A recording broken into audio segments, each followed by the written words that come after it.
یہ قصہ ہے سورت لہاب کا، اس انسان کا جس نے نبی کریم صلی اللہ علیہ وسلم کو بھرے بازار میں ان کا مذاق اڑایا اور ان کی دعوت حق کا انکار کیا۔ وہ لوگ جنہوں نے نبی کریم صلی اللہ علیہ وسلم پر کانٹے بچھائے، پتھر برسائے، اور پھر نبی کریم صلی اللہ علیہ وسلم نے ان کے لیے بددعا نہیں کی بلکہ دعا کی کہ اے اللہ میری قوم کو ہدایت دے۔ یہ نہیں جانتے آج سورت لہاب ہمیں یاد دلاتی ہے کہ دشمنی اور تکبر انجام کی راہ میں اور محبت و ایمان نجات کی راہ۔ قرآن صرف زبانی یاد کرنے کے لیے نہیں، دل میں اتارنے کے لیے نازل ہوا۔ ابو لہب کا نام اصل میں عبدالعزیز بن عبد المطلب، وہ رسول کریم صلی اللہ علیہ وسلم کے چچا تھے اور مکہ کے اہم قبائلی لوگوں میں سے تھے، مگر آپ صلی اللہ علیہ وسلم کی دعوت توحید کی سخت دشمن بن گئے۔ ان کے رویے، ان کی بیت الغرور مخالفت کی وجہ سے یہی صورت ان کے بارے میں نازل ہوئی۔ پہلی آیت تبت یدا ابی لہب و تب عام طور پر سمجھا جاتا ہے ہلاک ہو، ابو لہب کے دونوں ہاتھ کٹ جائیں، وہ انہی کے لیے تباہی ہے، یعنی اس کے عمل اسے ہلاک کر دیں گے۔ مختلف مفسرین نے ان کی لغوی معنی اور تعبیرات پر روشنی ڈالی۔ اگلی آیات میں کہا گیا ہے کہ اس کا مال جو کچھ اس نے کمایا وہ اس کے کام نہ آئے گا، یعنی دنیاوی دولت بھی اس صورت میں بچانے والی نہ ہو۔ پھر اللہ تعالیٰ نے اس کی عورت کا بھی ذکر کیا، لفظی معنی اور اس کی بیوی جو لکڑیاں اٹھانے والی ہے۔ مفسرین اس کو دو طرح سمجھتے ہیں۔ اس زمانے میں وہ عورت نبی کریم صلی اللہ علیہ وسلم کے خلاف سازشیں کرتی، بازاروں میں چمگوئیاں کرتی اور بدنامی پھیلایا۔ یہ ان کے دروازے کے سامنے کانٹے اور مختلف قسم کی چیزیں ڈال دیتی کہ عمل کو آگ بھڑکانے یا نفع پہنچانے جیسا قرار دیا جاتا۔ آخرت میں اسے اس سزا کے طور پر دکھایا گیا ہے کہ وہ آگ دوزخ کے لیے لکڑیاں اٹھا رہی ہے، یعنی اس کی بنیاد پر مجازن سزا دکھائی۔ آخری آیت یعنی اس کے گلے میں رسی یا ڈالے ہوئے بند ہو جو کھجور کے ریشے یا پلٹ کی مانند ہوگی۔ اس کی تعبیر یہ ہے کہ جو زیور یا ہار وہ پہنتی تھی وہ آخرت میں اس کے لیے رسی عذاب بن جائے گا۔ مفسرین یہ علامتی حکیمہ استغفار قرار دیتے ہیں۔ امی جمیل کون تھی؟ اسلامی روایت میں ابو لہب کی بیوی کو عموماً امی الجمیل کہا جاتا ہے، ان کا مطلب نام روایتوں میں اروا بنت حرب بھی ملتا ہے۔ وہ بنو امیہ قریش سے تعلق رکھتی تھی اور ابو سفیان کی بہن تھی۔ انہیں نبی کریم صلی اللہ علیہ وسلم کے خلاف بولنے، بدگفتاری کرنے اور حتیٰ کہ نبی کریم صلی اللہ علیہ وسلم کے گھر کے سامنے نقصان پہنچانے جیسی حرکتوں میں شامل پایا جاتا ہے۔ اس وجہ سے ان کے بارے میں قرآن پاک میں خاص ذکر آیا ہے۔ تاریخی روایات کے مطابق ابو لہب اور ان کی بیوی نے کھلے عام رسول اللہ صلی اللہ علیہ وسلم آپ صلی اللہ علیہ وسلم کا تمخصر اٹھائے، لوگوں کو اسلام سے روکنے کی کوشش کی اور بعض واقعات میں جان بوجھ کر آپ صلی اللہ علیہ وسلم کے خلاف شر و ریشہ پھکیرنے کی کوشش کی، مثلاً بازار میں گستاخی، گھر کے سامنے کانٹے، گند چیزیں ڈالنا وغیرہ۔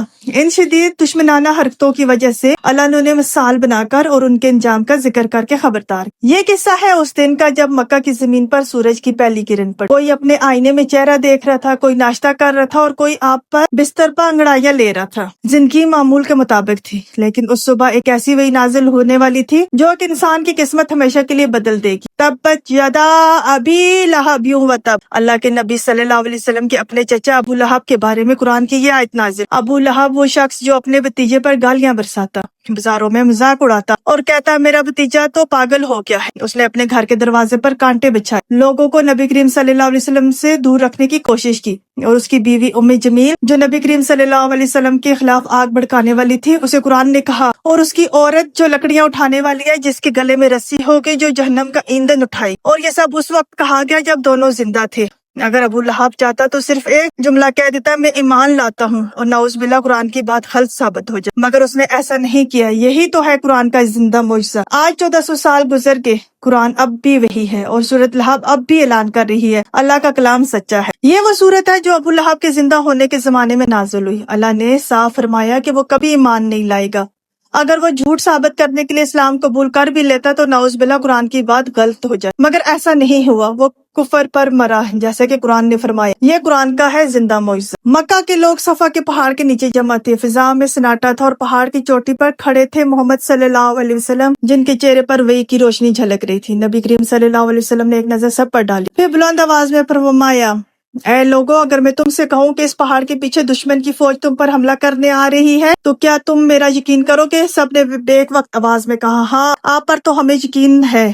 آپ تو صادق ہیں، امین ہیں، محمد ہے۔ نبی کریم صلی اللہ علیہ وسلم نے ایک لمحہ رک کر فرمایا، پھر سن لو، میں تمہیں خبردار کرتا ہوں اس آنے والے عذاب سے جو بڑا سخت ہے۔ عبادت کرو اس ایک رب کی جو ساری کائنات کا مالک ہے۔ فضا میں ایک لمحے کے لیے خاموشی چھا گئی، چہرے بدل گئے، دلوں میں حیرت چھا گئی، کچھ کے چہرے پر ایمان کی روشنی آئی اور کچھ کے دلوں میں تکبر کی آگ ہو۔ یہی وہ دن تھا جب حق اور باطل کے درمیان پہلی لکیر کھینچی گئی۔ یعنی تیرا ناس ہو، کیا اس لیے تو نے ہمیں جمع کیا تھا؟ یہ الفاظ ابو لہب نے غصے سے رسول پاک صلی اللہ علیہ وسلم سے کہے، اور یہی وہ لمحہ تھا جس کے بعد اللہ تعالیٰ نے سورۃ لہب نازل فرمائی۔ وقت گزرتا گیا اور اللہ کے نبی کریم صلی اللہ علیہ وسلم دن رات ایک اللہ کا پیغام پہنچاتے رہے۔ وہ مکہ کی گلیوں میں، بازاروں میں، لوگوں کے گھروں میں، دروازوں پر جا کر کہتے، اے لوگوں، اللہ ایک ہے اور اس کے سوا کوئی عبادت کے لائق نہیں۔ لیکن ان کے پیچھے ایک سایہ تھا، ابو لہب جہاں نبی کریم صلی اللہ علیہ وسلم بولتے وہاں وہ چیختا، لوگوں یہ کیا نئی شاعری لے کے آیا ہے؟ وہ نبی کریم صلی اللہ علیہ وسلم کے پیچھے پیچھے جاتا اور شرارتی لڑکوں کو کہتا ان پر پتھر مارو۔ لیکن ان کا ظلم یہی ختم نہ ہوا۔ ان کی بیوی نبی کریم صلی اللہ علیہ وسلم کی اپنی چچی ام جمیل، جو کہ مکہ کے حسین عورتوں میں شمار ہوتی تھی، اپنے تکبر میں اندھی ہو چکی تھی۔ وہ کہتی، تم سب مکہ کے سردار ہو، پھر محمد کا بائیکاٹ کیوں نہیں کرتے؟ لوگوں نے کہا، ہاں بائیکاٹ کرو، محمد کا بائیکاٹ کرو۔ اور پھر وہ دن بھی آیا جب ابو لہب نے اپنے دونوں بیٹوں کو کہا اپنی بیویوں کو طلاق دو، اور وہ دونوں بیٹیاں محمد صلی اللہ علیہ وسلم کی بیٹیاں تھیں۔ یہ ظلم صرف نبی کریم صلی اللہ علیہ وسلم پر نہیں تھا بلکہ انسانیت پر تھا۔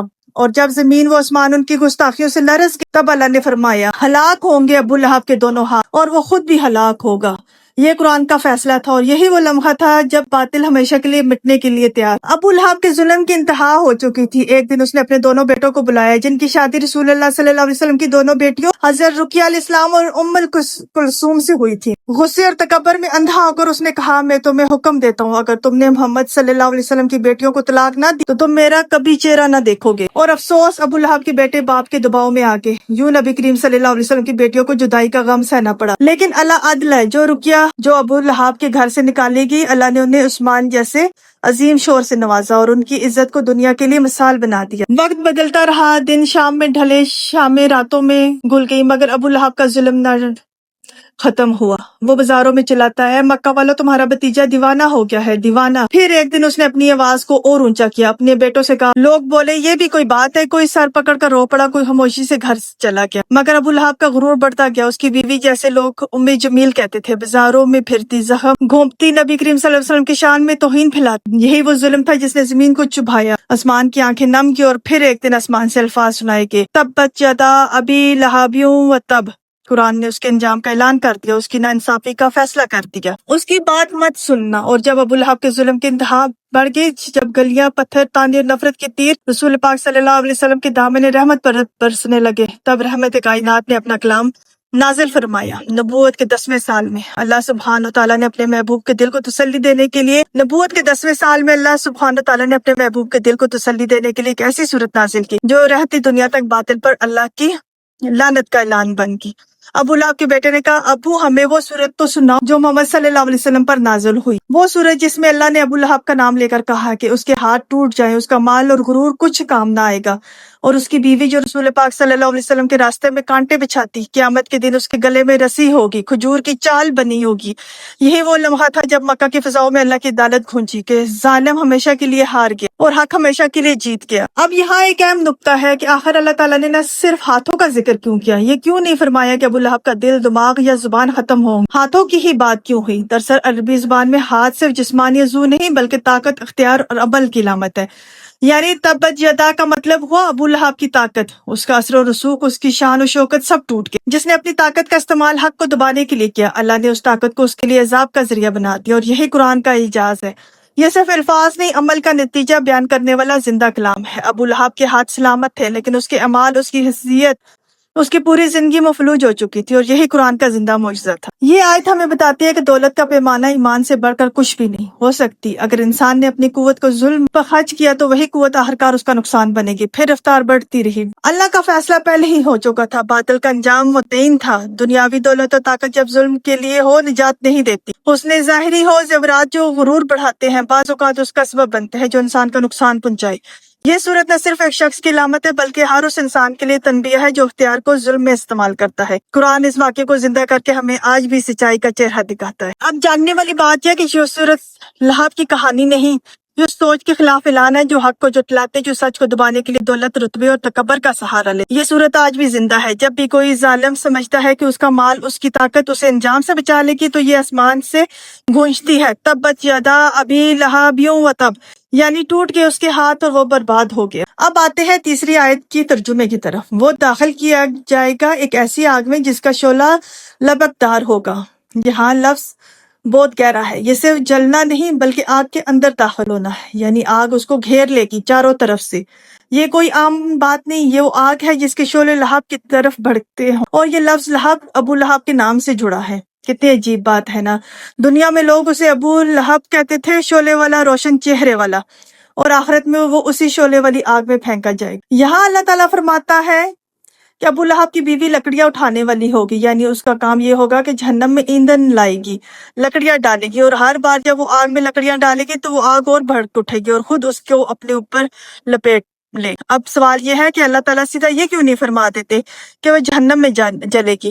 یہ اس لیے کہ یہ عورت دنیا میں بھی آگ بھڑکانے والی تھی، لفظی طور پر بھی اور عمل سے بھی۔ وہ نبی کریم صلی اللہ علیہ وسلم کے راستے میں کانٹے بچھاتی اور مکہ کی عورتوں میں جا کر چغلیاں کرتی، نفرت کی آگ بھڑکا۔ تو رب کائنات نے فرمایا جس نے دنیا میں نفرت کی آگ بھڑکائی، وہی عورت اب جہنم میں آگ کو بھڑکانے والی بنے گی۔ کتنا حیران کن انصاف ہے۔ دنیا میں جو عمل اس نے اختیار کیا، آخرت میں وہی عمل اس کا عذاب بنے گی۔ دیکھیے یہاں سمجھنے کی بات یہ ہے کہ اللہ تعالیٰ نے فرمایا کہ وہ لکڑیاں اٹھانے والی ہو۔ اب سوال ہے کیوں؟ یہ کیوں نہیں کہا گیا کہ وہ جہنم میں جلے گی؟ اس لیے کہ یہ عورت دنیا میں لفظوں کی آگ جلایا کرتی تھی۔ یہ وہ عورت تھی جو دوسروں کو بھڑکاتی تھی، چغلی کرتی تھی، نفرت پھیلاتی تھی، اور نبی کریم صلی اللہ علیہ وسلم کے خلاف لوگوں کو اکساتے ہوئے کہتی تھی، آپ فکر نہ کریں، اب جو میں کہتی ہوں وہی کریں۔ یعنی جیسے دنیا میں وہ دوسروں کو آگ لگاتی تھی، آخرت میں وہ اسی آگ کا ایندھن بنے گی۔ دنیا میں جو زبان آگ بھڑکاتی تھی، وہی ہاتھ اب آگ کی لکڑیاں اٹھائیں گی۔ یہ ہے قرآن کا عدل۔ ہر عمل کا جواب ویسا ہی ہے، نہ کم نہ زیادہ۔ دنیا میں بھڑکائی گئی آگ اب اس کو اپنے لیے بھڑکائے گی۔ نفرت کو فیول کرتی تھی، اس آگ کو بڑھانے میں اس کا ساتھ دیتی۔ اسی وجہ سے اللہ سبحانہ تعالیٰ نے آخرت میں اس کا عذاب یہ رکھا کہ جا جا کے لکڑیاں اٹھا، اپنے سر پر ڈھو، اپنی آگ کو خود جلا۔ اب یہاں ایک بہت اہم بات سمجھنے کی ہے۔ جب آپ نماز میں سورۃ لہب پڑھیں تو یہ نہ سوچیں کہ یہ صرف ابو لہب کی کہانی ہے، نہیں، یہ ہمارے نفس کے بارے میں بھی ہے۔ ہم سب کے اندر ایک ابو لہب چھپا بیٹھا ہے، غرور، ضد، حسد اور نفرت کے روپ میں، اور ایک جمیل بھی ہے جو دوسروں کی باتیں آگ کی طرح پھیلاتی ہے، جو نفرت کو آگ بناتی ہے۔ تو جب ہم اس سورت کو پڑھیں تو صرف زبان سے نہیں، دل سے پڑھیں، اپنے اندر کے لہب کو بچا۔ یہ سورت صرف ابو لہب کے لیے نہیں اتاری گئی، یہ ہر اس دل کے لیے ہے جو نفرت میں جل رہا ہے اور جیسے قرآن محبت سے بچانا چاہتا ہے۔ آیت نمبر 5، اور اس کے گلے میں مونج کی رسی ہوگی، یعنی ناریل کی چھال جیسی سخت جلنے والی رسی۔ اب یہاں دو الفاظ بہت خاص ہیں، وہ گردن جس پر کبھی زیور چمک رہا تھا، اور وہ رسی جو اب آگ میں سلگے گی۔ جمیل وہ عورت جو اپنے گلے میں سونے کی ہار ڈال کر مکہ کے بازاروں میں اکڑ کے چلتی اور کہتی تھی میں اپنے اس ہار کو بیچ کر محمد صلی اللہ علیہ وسلم کے خلاف خرچ کروں گی۔ تو اللہ سبحانہ تعالیٰ نے فرمایا تم نے اپنے ہار کو میرے نبی کے خلاف لگانے کا وعدہ کیا تھا نا، اب اسی جگہ پر تمہارا ہار نہیں، آگ کی رسی ہوگی، وہ رسی جس سے وہ جہنم میں بندی ہوگی، اور ہر سانس کے ساتھ وہ رسی تنگ ہوتی جائے گی۔ سبحان اللہ، یہ صرف سزا نہیں، یہ انصاف ہے۔ وہی گردن جو تکبر سے اونچی تھی، آج اس تکبر کے بوجھ تلے جھکائی گئی ہے۔ تو جب آپ سورۃ لہب پڑھیں تو صرف ابو لہب اور اس کی بیوی کو نہ دیکھیں، خود سے پوچھیں کہ کہیں ہم نے بھی اپنی گردن غرور، ضد یا نفرت کے زیور سے تو نہیں سجا رکھی۔